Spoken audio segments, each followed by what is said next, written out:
Kim Chiu. Inasar ni na Darren at Belle pagdating sa England. Paolo Avellino ang tinuso sa kanya. Fans na pahiyaw. Showbiz mundo o malingaw-ngaw sa unexpected na biruan.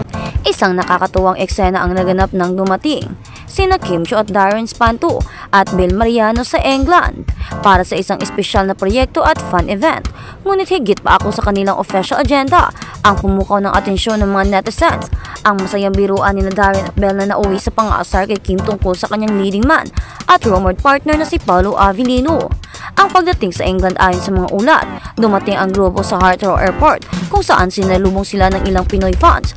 Bagamat pagod mula sa mahabang biyahe, nagbigay pa rin sila ng ngiti at kumaway sa mga sumasalubong.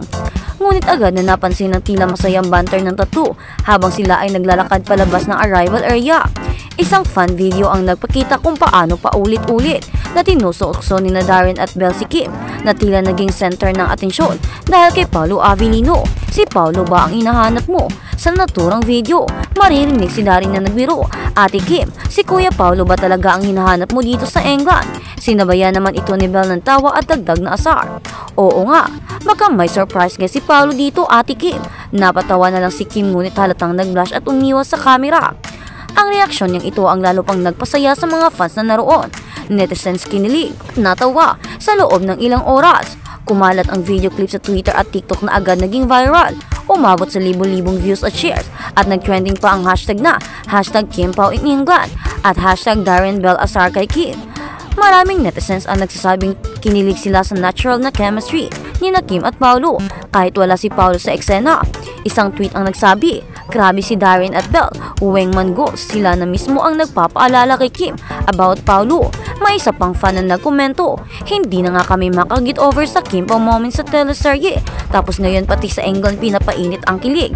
Ang teleserye connection hindi maitatanggi na malaking bahagi ng biruan na ito ay nagugat sa tambalang Kim Chiu at Paolo Avellino sa isang hits teleserye. Ang kanilang on-screen chemistry ay naging usap-usapan at kahit matapos ang proyekto, nananatiling matatag ang suporta ng fans sa kanilang tambalan. Ang pangasar ni na Darren at Belle ay tila naging playful acknowledgement sa malakas na fandom support para sa Kimpao tandem. Reaksyon ni Kim Chiu sa isang maikling panayam matapos ang kanilang pagdating. Tinanong si Kim tungkol sa biro ng kanyang mga kasama. Tumawa lang siya at sinabing, "Hay naku, sila talaga. Hindi na nila ako tinigilan buong flight.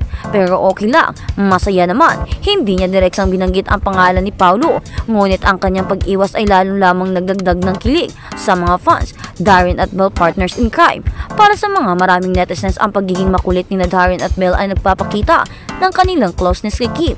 Parehong may solid na fanbase ngunit pinili nilang gamitin ang kanilang influence upang pasayahin ang mga supporters sa pamamagitan ng harmless na pang-aasar. Sa isang tweet sinabi ni Darren, "Sorry Ate Kim, kunting asar lang, love ka namin." Habang si Belle naman ay nagpost ng emoji na may halakha kasabay ng caption na, "Ate Kim, don't hate us." Mga fans sa England naging saksi. Bukod sa online reactions, ang mismong mga Pilipino sa England na sumasalubong sa kanila ang unang nakakita ng nakakatuwang eksena. Ayon sa isang fan na naroon, ang saya nila tingnan kahit jet lag. Game na game sila at ang cute ni Kim habang inaasar nila parang teenager na nahihiya. Ang papel ni Paolo Avellino bagamat wala si Paolo sa trip na ito, hindi siya nakaligtas sa spotlight. Maraming fans ang nagtatanong kung susunod ba siya sa England para suportahan si Kim o baka may surprise appearance ba siya. Hanggang ngayon nananatiling tahimik si Paolo sa social media, ngunit ang kanyang pangalan ay patuloy na trending dahil sa biro ni na Darren at Belle. Showbiz mundo niya ni, ang simpleng biro ay naging malaking usapin dahil sa lakas ng fandom culture sa Pilipinas. Ang mga simpleng reaction biro at kiling moments ng mga artista ay agad naging national topic. Patunay na nananatiling mabuhay na buhay ang showbiz fever. Ang pang-aasar ni na Darren Espanto at Belle Mariano kay Kim Chiu tungkol kay Paolo Avellino. Pagdating nila sa England ay hindi lamang nagbibigay ng good vibes, kundi nagpapatunay din ng lakas ng tambalang Kimpao sa puso ng mga fans. Minsan, sapat na ang simpleng biro at paalala na sa kabila ng pressure at hectic schedules ng showbiz, may mga sandaling puno ng tawanan, kilig at pagiging totoo ang ating mga iniidolo. At habang ang mga fans naman ay patuloy na sumusuporta sa kanilang mga idolo, ando naman ang kanilang mga iniidolo, ginagawa ang best para mapasaya sila. Ganon din ang mga fans na ginagawa ang lahat para hindi maging waste ang ginawa ng kanilang mga iniidolo. Ang mga paghihirap nito at mga pagsisikap para maging worth it. At sa kabilang banda, inamin ni Kim Cho ang kamakailang mahirap na sagupaan sa pagitan ng trabaho, personal na buhay. Inamin ni Kim Cho ang kamakailang mahirap na pagsasaayos sa pagitan ng trabaho at personal na buhay sa gitna ng mga espekulasyon tungkol sa pakikipagtalo niya sa kanyang nakakatandang kapatid na sila Kap. Sinabi ni Kim Cho na kung gaano kahirap para sa kanya ang mga nakaraang linggo. Ipinakita ng actress TV host ang mga sandali ng kanyang pagdalo sa kanyang mga personal at work commitments sa pamamagitan ng kanyang Instagram page noong linggo, Agosto 24. Naging abala si Kim sa kanyang mga taping workout sessions at gatherings kasama ang mga kaibigan, kasama sina Bella Padilla at ka-love team na si Paolo Avellino. Life lately, sabi ni Kim sa caption, been in Cebu for almost a month now, shooting for a new series coming very soon. She continued referring to her romance suspense series na The Alibi. Si Kim ay isang taga Cebu noon at tila naging sentimental nang magsalita siya tungkol sa kanyang pag-uwi kung saan nabubuhay ang napakamaraming alaala. Ang mga nakarang linggo ay isang mahirap na salamangkahin sa pamamagitan ng trabaho at personal na buhay. Ngunit ako ay higit na nagpapasalamat at pasasalamat para sa lahat na nandoon para sa akin sa lahat ng mga ito. Patuloy niya. Tinukuha nito ng isang paisa-isa at nagtitiwala na ang lahat ay naglalahad sa kanyang kalooban. Dagdag niya at piniling huwag ipaliwanag ang kanyang sinabi. At Lakam ay nagbunso ng alitan noong nakarang buwan matapos mapansin ng mga agilan ng netizens na sila ay nag-unfollow sa isa't isa sa Instagram.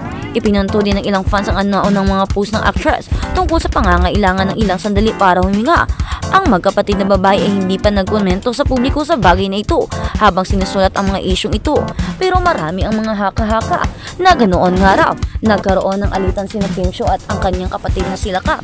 Alam naman natin kung gaano ka-close si Kim Cho kay Ate Lakam niya, kung gaano kamahal ng dalawa ang isa't isa at kung paano sinusuportahan nila ang isa't isa, sinusubaybayan at binibigyan ng care.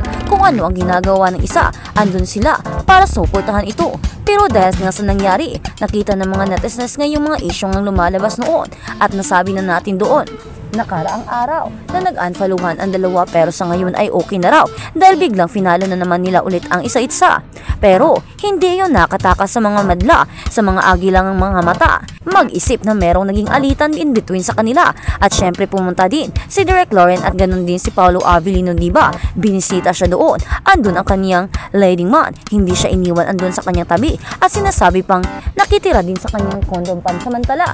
Ito yung tipong nag-aalaga sa kanya at sumusubaybaya at binabantayan siya dahil nga diba hindi naging maganda raw ang mga pangyayari at hindi naging magaan ang mga mabibigat na problema ni Kim Cho. Andun daw ang lahat ng problema kanyang dinadala, masasakit na problema at magagaan ang lahat-lahat daw ay hindi na niya kaya. Kaya naman andun si Paolo Avellino para suportahan siya. Having Paolo with Kim ay mananatili itong magiging magandang alaala kay Kim Cho. Si Paolo kasi ang nagsisilbing lakas ni Kim noong mga panahong siya ay naghihirap. Si Paolo ang naging sandigan niya. Si Paolo ang tumutulong sa kanya para tumayo ulit. Mapera man ito, physical o emosyon. Andun si Paolo para sa kanya at hindi siya iniwan. Andun man ang kanyang mga direktor pero ang pagkakaroon niya ng Paolo Avellino sa buhay niya